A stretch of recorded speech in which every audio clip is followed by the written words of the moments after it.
మాకు చట్టం దృష్టిలో ఆవిడ బాధితురాలు. ఆవిడ ఇక్కడే ఉంది, మీరు మాట్లాడొచ్చు. ఆవిడ ఇల్లు వెళ్ళి కూడా మీరు చూడొచ్చు. ఆవిడ కార్లు వేసుకునే స్టేజ్ లో ఉందా, లేకపోతే ఒక అమ్మాయి అప్పుల పాలై ఇంత ముందు పనులు చేసుకునేది. ఈ యాప్ వయసు 40 సంవత్సరాల వయసులో పని చేసుకోలేక ఈ యాప్ ఉంది. ఇది మనం ఎవరిని బ్లేమ్ చేయం. బట్ ఏంటంటే చెడుగా సోషల్ మీడియాలో చెడుగా జనాల మీద జరుగుతున్న ప్రచారాన్ని అడ్డుకట్ట వేయాలని మాత్రమే ఈ ప్రెస్ మీట్ పెట్టాము. మీరు వాళ్ళ ఇల్లు కానీ వాళ్ళని కూడా విచారణ చేస్తే వాస్తవాలు వెలుగుకి వస్తాయి. బట్ ఇందులో ఉన్న ఒక మైనస్ ఏంటంటే, మనం ఈ ఆన్లైన్ యాప్లు ఎలాంటివి ఉన్నాయని సవివరంగా వివరిస్తే యూత్ దాన్ని వేరే విధంగా తీసుకొని తెలియని వారికి తెలియచెప్పినట్టుగా ఉంటుందని మేము ఆ లోతుగా వెళ్ళి మీకు ఆ యాప్లు కానీ వాటి గురించి చెప్పట్లేదు.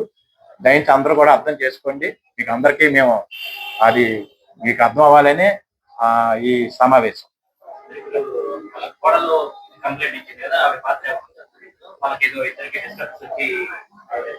ఇప్పుడు అత్తగారు ఈ ప్రాబ్లంతో ఉంది, కొడుకు మళ్ళా మా అమ్మని చూసుకోవడానికి వెళ్ళిపోదాం అన్న క్రమంలో ఆవిడకి ఈ పని ఇష్టం లేక ఆవిడ మనకు కంప్లైంట్ చేశారు.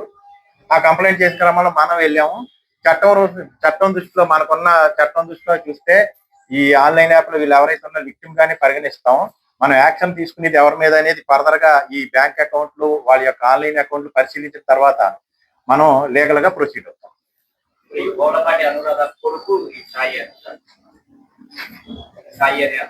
అవును, సాయి అని అతనే అమ్మాయి అనురాధ కొడుకు. అతని యాప్ డౌన్లోడ్ చేసి పెట్టాడు.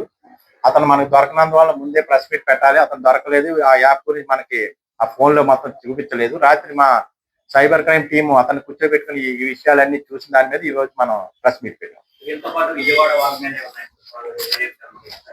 క్రైమ్ అనేది మన తెనాల్లో జరిగిన దానికి మనం ఆన్సర్ చేస్తాం. విజయవాడ ఫర్దర్ గా ఏమైనా ఉంటే వాళ్ళకి తెలియపరుస్తాం. అట్లా ఏమీ లేవండి, ఎక్కడా లేవు. విజయవాడలో వాళ్ళ మీద కేసులు బుక్ చేశారు. ఇక్కడ తెనాల్లో 2 సంవత్సరాలు బట్టి దందా చేస్తున్నారు. ఇవన్నీ వాస్తవాలు కాదు. వాళ్ళు పనికని ఇక్కడ అప్పుల పాలై కొడుకుని చదివించుకొని పనికి వెళ్ళింది విజయవాడ వెళ్ళారు. విజయవాడలో కొడుకు కోళ్ళు గొడవపడి వచ్చేసాక ఆవిడ ఒక్కతే ఉండడం ఇష్టం లేక ఇక్కడికి వచ్చేసింది. 2 నెలలు అయింది ఆవిడ వచ్చి. అది కూడా ఇల్లు తీసుకుంది. ఇవంటి ఏంటంటే మేము కరెక్ట్ గా ఈ ఇన్వెస్టిగేషన్ చేసిన తర్వాత ఆ అనురాధ కొడుకు భయంతో పారిపోయాడు. వాడిని పట్టుకున్నాక మనం చెప్దామనే క్రమంలో ఇవన్నీ వచ్చినాయి తప్పితే ఇవన్నీ వాస్తవాలు కాదండి.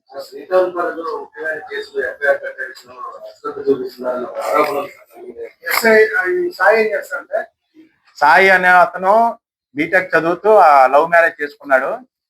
ప్రెజెంట్ అయితే ఆటో వాళ్ళ మావయ్య కట్లో ఇక్కడ అడిచిలో కట్లు వ్యాపారం చేస్తే ఆటో నడుపుతా ఉంటాడు. స్విగ్గీ జొమాటోకి వెళ్తా ఉంటాడు.